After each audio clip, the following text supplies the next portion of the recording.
Kamu ngapain sih? Kamu Ner, ini loh aku lagi bingung sama materi bab 1 sampai bab 8. Aku udah paham sih sama materinya, tapi aku bingung nih. Gimana caranya untuk bikin satu training program yang utuh ya? Oh alah, pas banget nih. Kamu kan udah paham tuh ya 8 materi yang tadi. Nah sekarang kamu gak usah bingung lagi. Nih aku punya video yang pas banget buat kamu aplikasiin. Nih. Sebelum teman-teman menonton video ini, yuk siapin dulu seperti minum, cemilan, buku atau aplikasi untuk mencatat materi, serta pastikan teman-teman dalam posisi duduk yang paling nyaman. Di sini, saya Iketut Veragenanda, saudara bisa panggil saya Ketut sebagai trainer 1, dan saya bersama dengan Saya Birgita Nerisa Arfiana, bisa dipanggil Nerisa sebagai trainer 2. Dan saya, Kezia Josephine, bisa dipanggil Kezia sebagai trainer 3. sesi pertama akan membahas Planning Active Training Program. Teman-teman nantinya akan memahami bagian-bagian yang baiknya perlu ada dalam sebuah training program. Lalu, teman-teman akan mengenal dan juga memahami tools-tools yang sudah berkembang saat ini sebagai prasarana pelaksanaan Active Training Program. Nanti, materi tersebut akan dibagi ke dalam 2 sesi. Pada sesi pertama ini, kita akan mencari tahu bagaimana cara merajut semua pemahaman tadi menjadi sebuah Active Training Program. Harapannya nanti teman-teman akan memahami makro design dan juga gambaran objektif dari tahap-tahap dalam sebuah Active Training Program. Sebelum kita bisa menyusun suatu program secara rinci, kita perlu memahami kulit luar dari Active Training Program yang disebut makro design. Makro design merupakan gagasan atau desain mengenai topik-topik yang akan diberikan selama program. Dalam merancang desain tersebut, kita perlu mengacu pada karakteristik dari Active Training Program, yaitu yang pertama, konten materi berada pada level sedang. Yang kedua, affective, behavioral, dan cognitive learning terbagi secara merata. Yang ketiga, menggunakan berbagai pendekatan pelajaran. Yang keempat, peserta berkesempatan untuk berpartisipasi. Yang kelima, memanfaatkan keahlian peserta. Yang keenam, pergunakan kembali konsep dan keterampilan yang telah dipelajari sebelumnya. Yang ketujuh, memecahkan permasalahan di kehidupan nyata. Yang kedelapan, memberikan ruang untuk perencanaan lebih lanjut. Sebuah training akan dibuka dengan opening activities. Pada tahap ini, kita akan merancang aktivitas yang mampu menumbuhkan minat para peserta training dan memperkenalkan gagasan utama yang akan dipelajari selama training.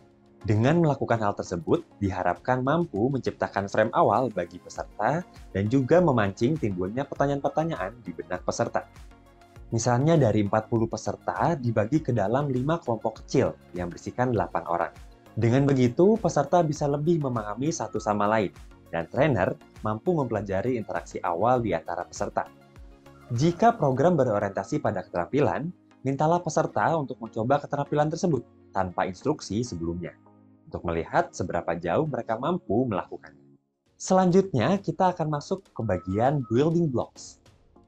Pada tahap ini diisi dengan kegiatan-kegiatan yang mengajarkan pengetahuan atau keterampilan dasar, serta mengeksplorasi sikap dan perasaan peserta tentang topik utama yang dibahas pada program training. Trainer juga bisa melibatkan peserta secara aktif dengan cara menyelingi presentasi dengan memberikan kesempatan partisipasi dari kelompok. Pada tahap ini, teman-teman bisa menerapkan materi yang sudah dipelajari mengenai finding alternative methods to presenting dan using experiential learning approaches pada video sebelumnya sebagai variasi. Setelah itu, peserta akan dihadapkan dengan middle activities.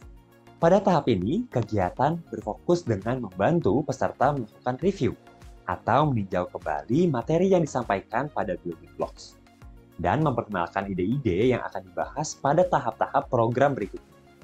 Di tahap ini, latihan role-play, simulasi, observasi, dan studi kasus dapat digunakan. Setelah tadi peserta mereview pemahaman mereka, selanjutnya peserta akan masuk ke tahap Advanced Knowledge and Skills. Pada tahap ini, berfokus untuk mengajarkan materi-materi pada tingkat yang lebih tinggi, khususnya menekankan pada pemecahan masalah di keadaan nyata. Pastikan untuk melakukan callback atau menggunakan kembali informasi dan keterampilan yang disajikan sebelumnya. Kita sebagai trainer juga dapat memanfaatkan keahlian para peserta yang sebelumnya sudah kita analisa pada opening activities. Sehingga peserta juga mampu untuk mengembangkan kemampuannya berdasarkan apa yang sudah mereka miliki.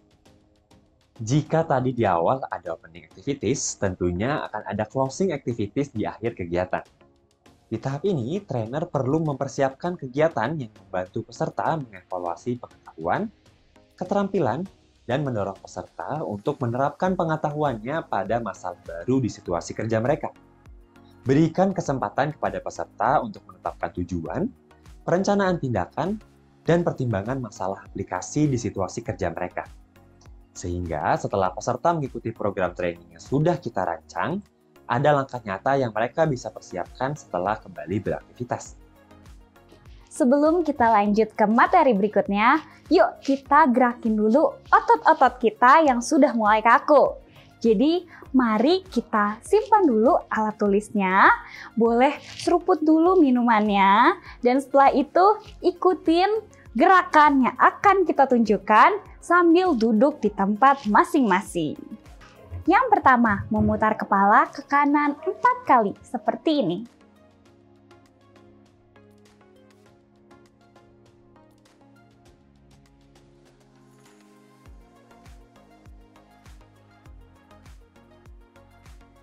Lalu ke kiri 4 kali, seperti ini.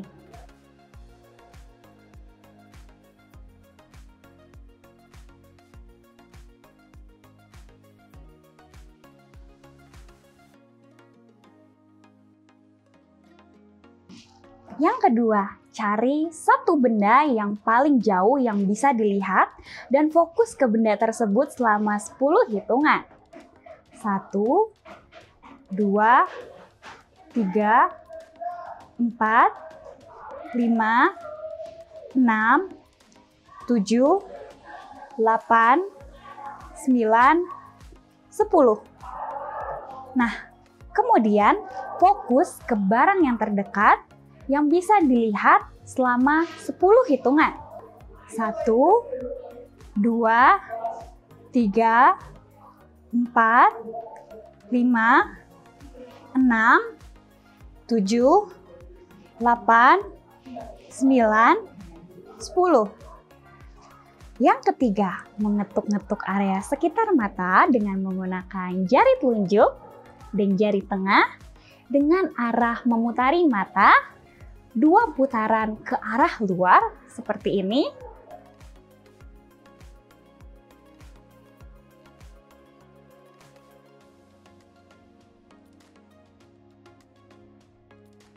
Dan 2 putaran ke arah dalam seperti ini.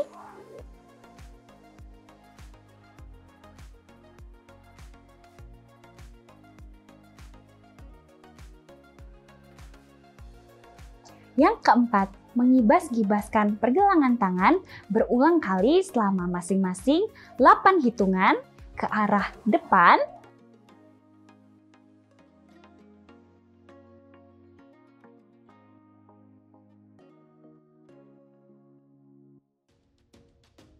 Atas.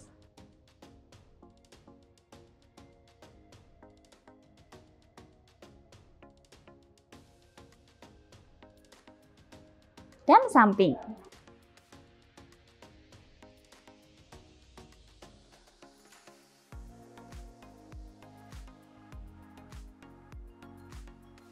Yang kelima, memutar pinggang ke arah kiri selama 8 hitungan dan ke arah kanan selama 8 hitungan. Seperti ini.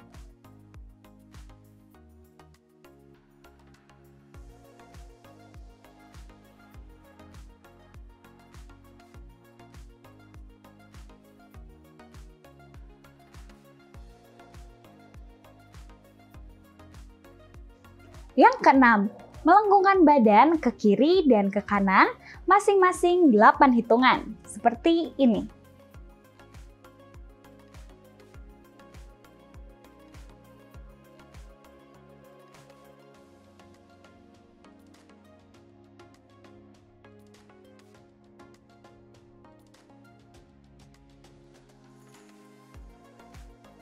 Yuk, sekarang teman-teman ikuti sesi kedua bersama saya Birgita Nerissa Arfiana untuk memahami mengenai incorporating active learning in all training, asynchronous e-learning, creating active independent, dan group-based e-learning. Wah, kamu mau bikin training? COVID gini, gimana cara bikin trainingnya? Tenang, jumlah tools yang tersedia untuk trainer telah berkembang pesat kok. Sekarang trainer tidak lagi dibatasi oleh waktu dan biaya sesi pelatihan. Dengan bantuan teknologi, trainer sekarang dapat merancang program tanpa takut dan khawatir tentang kedekatan geografis. Online course, webinar, dan web conference adalah pilihan praktis dan hemat biaya saat merancang active training program. Oh, begitu. Teknologi memberikan banyak kemajuan ya. Iya, teknologi telah memberikan banyak kemajuan besar bagi para peserta. Namun penting juga nih bagi para trainer untuk mengetahui kapan dan bagaimana menggunakan teknologi itu secara efektif. Karena tidak setiap masalah membutuhkan solusi pelatihan, demikian pula tidak semua solusi pelatihan membutuhkan teknologi. Triknya adalah mencari tahu bagaimana teknologi dapat meningkatkan dan memperluas pengalaman belajar terbaik bagi para peserta, sambil tetap berpatokan pada prinsip-prinsip utama active training. Jadi harus tahu ya cara gunain teknologi dalam pelatihan dan yang cocok yang mana ya. Gimana tuh caranya? Terus mau nanya dong, biasanya disebut apa ya penggunaan teknologi dalam pelatihan yang kayak gitu tuh? Betul, saya bantu jelaskan ya. Penggunaan teknologi dalam pelatihan biasanya disebut dengan e-learning. Terdapat asynchronous e-learning, di mana asynchronous e-learning adalah instruksi mandiri yang dilakukan pada komputer yang biasanya diunduh dari internet. E-learning adalah pilihan yang baik ketika trainer ingin memberikan pelatihan yang konsisten, terutama kepada sekelompok peserta yang mungkin tidak berada di tempat yang sama ataupun membutuhkan akses ke materi kapan saja. Terdapat kerugian yang mungkin akan terjadi dalam e-learning, di mana mungkin saja trainer kurang mampu untuk menyamai pengetahuan peserta sebelumnya. Juga mungkin saja tidak memenuhi harapan peserta karena banyak peserta yang ingin berbicara dan berbagi pengalamannya dengan orang lain. Namun di samping itu ada juga kelebihan e-learning, yaitu dapat membuat peserta nyaman karena kegiatan dapat dilakukan secara mandiri. E-learning biasanya dikembangkan oleh penyedia jasa trainer yang mereka bangun dari nol, atau bekerja sama dengan pihak ketiga yang sudah menyediakan aplikasi atau sarana e-learning. Masing-masing dari e-learning memiliki fitur atau kelebihannya tersendiri.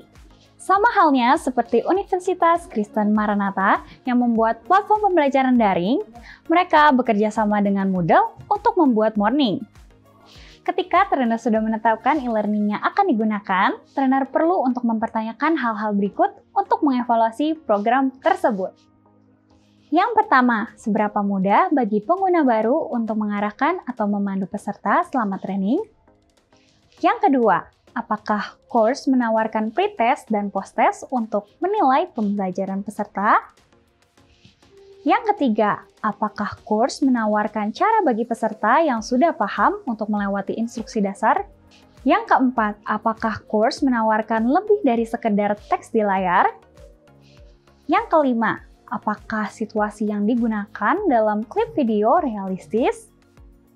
Yang keenam, apakah terdapat penanda seperti bar progression yang menunjukkan seberapa jauh course telah dilaksanakan oleh peserta? Yang ketujuh, apakah course menawarkan perbaikan untuk jawaban yang salah dalam modul?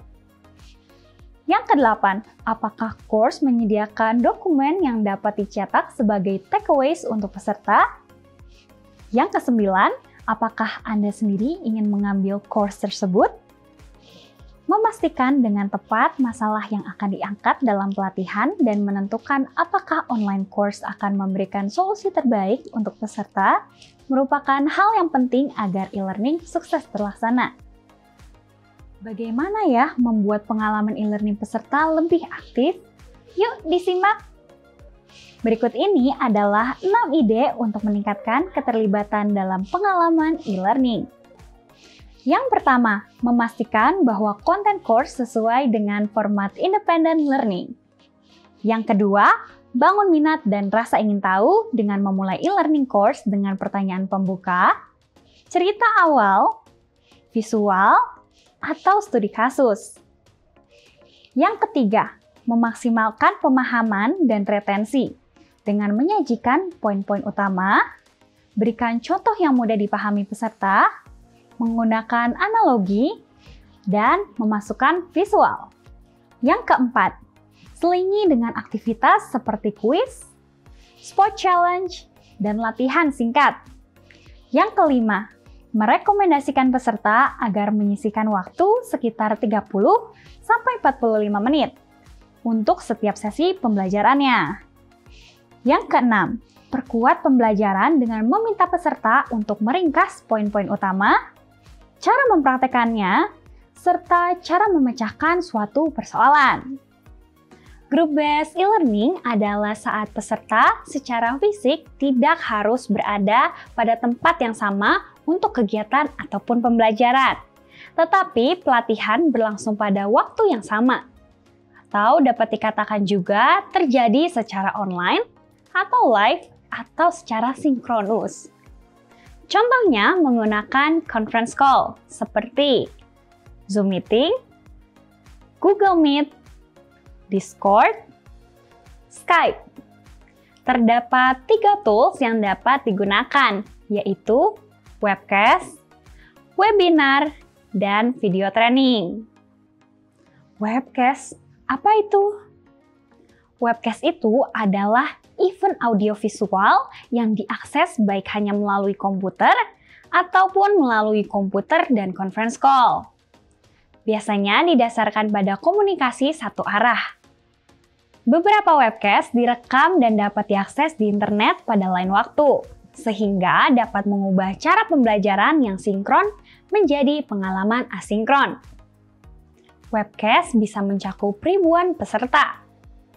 Contohnya, seperti acara-acara atau berita yang ditayangkan di televisi secara live, yang terkadang di tengah atau di akhir acara, penonton dapat berkomunikasi langsung lewat conference call. Webinar, apa sih webinar itu? Webinar adalah versi webcast yang lebih interaktif. Webinar menggunakan aplikasi yang sama antara trainer dan juga peserta, sehingga memungkinkan interaksi di antara keduanya lebih aktif. Di dalam webinar, kita dapat menggunakan 2 fitur, yaitu quiz dan polling. Keduanya digunakan untuk menguji pemahaman peserta sejauh mana sih mereka menyerap ilmu dari pembicara atau trainer. Contoh webinar yaitu webinar psikologi. Trainer dapat menjelaskan materi terlebih dahulu, lalu di tengah-tengah terdapat kuis yang dapat dijawab secara langsung oleh pesertanya, ataupun bisa menggunakan polling. Dan di akhir acara biasanya terdapat sesi tanya-jawab. Kelemahan dari webinar biasanya adalah peserta cenderung pasif, menonton apa yang terjadi di layar tanpa sepenuhnya memahami materi yang disampaikan. Nah, maka dari itu tipsnya adalah yang pertama, buat slide dengan kata-kata yang sedikit dan perbanyak white space. Yang kedua, selingi dengan latihan-latihan dan mengajak partisipan untuk ikut serta. Yang ketiga, membangun proses on-site coaches untuk membantu partisipan yang satu dengan yang lain. Yang keempat, membuat durasi webinar lebih singkat untuk menghindari adanya satu sesi yang begitu panjang. Video training adalah penyampaian training yang dibuat dalam suatu studio dengan menggunakan kamera dari berbagai angle sehingga video lebih menarik untuk dilihat. Contohnya, trainer secara live menjelaskan materi di sebuah studio dengan menggunakan peralatan rekaman yang lengkap.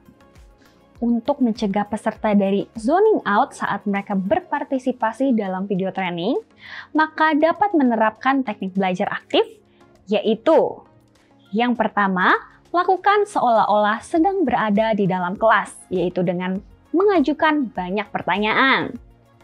Yang kedua, memasangkan peserta untuk berdiskusi bersama dan mendorong ke dalam kerja di dalam kelompok-kelompok kecil.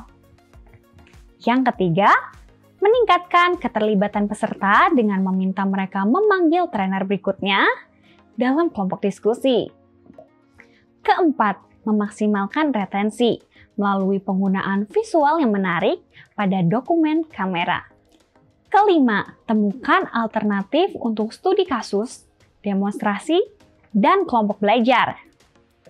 Yang keenam, sequence training activities untuk keuntungan terbaik peserta dengan lebih sering istirahat dan pelatihan yang lebih pendek.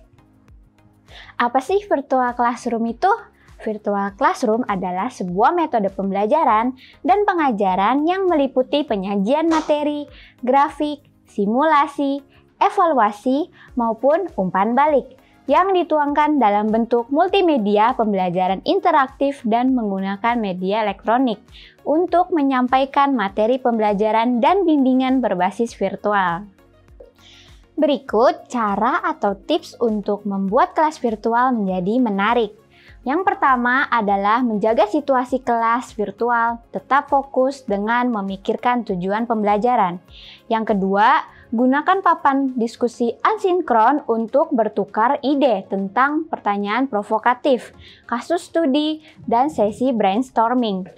Yang ketiga, gunakan polling untuk mendapatkan interaksi cepat dengan menanyakan pendapat atau pengetahuan peserta. Yang keempat, gunakan breakout untuk membuat tim virtual yang bekerja sama secara sinkronus untuk mencari informasi, mengklarifikasi data, menjawab pertanyaan diskusi, dan memecahkan masalah. Yang kelima, maksimalkan pemahaman dengan menyertakan arahan untuk semua kegiatan sinkron dan latihan dalam panduan peserta. Yang keenam, kurangi waktu presentasi dengan mengirimkan artikel untuk dibaca peserta terlebih dahulu. Menggunakan waktu langsung dan online untuk menjawab pertanyaan tentang artikel di ruang obrolan. Blended learning. Blended learning adalah metode pembelajaran campuran yang menyatukan metode pembelajaran langsung dan metode pembelajaran tidak langsung yang dapat dilakukan kapan saja. Social media expand active training and development. Teknologi Web 2.0 telah mengembangkan penggunaan alat media sosial dan jejaring sosial. Membangun komunitas melalui jejaring sosial bermanfaat bagi organisasi. Media sosial digunakan untuk mendapatkan informasi langsung dari sumbernya. Trainer menggunakan sosial media untuk lebih lanjut mengembangkan kemampuan peserta di luar kelas virtual maupun kelas onsite. M-Learning offers instant option. Mobile learning merupakan suatu pendekatan pembelajaran yang melibatkan device portable seperti telepon genggam, personal digital assistant, laptop, dan tablet. Peralatan tersebut memungkinkan peserta didik dapat mengakses materi, arahan, dan aplikasi yang berkaitan dengan pelajaran tanpa dibatasi oleh ruang dan waktu, dimanapun dan kapanpun mereka berada. Gimana nih setelah kamu menyaksikan video ini? Makin paham gak sekarang? Wah, bagus banget Ner videonya. Materi yang dijelasin juga mudah banget dipahami. Aku mau dong videonya. Nih, kamu tinggal klik link ini aja. Oke, makasih Ner.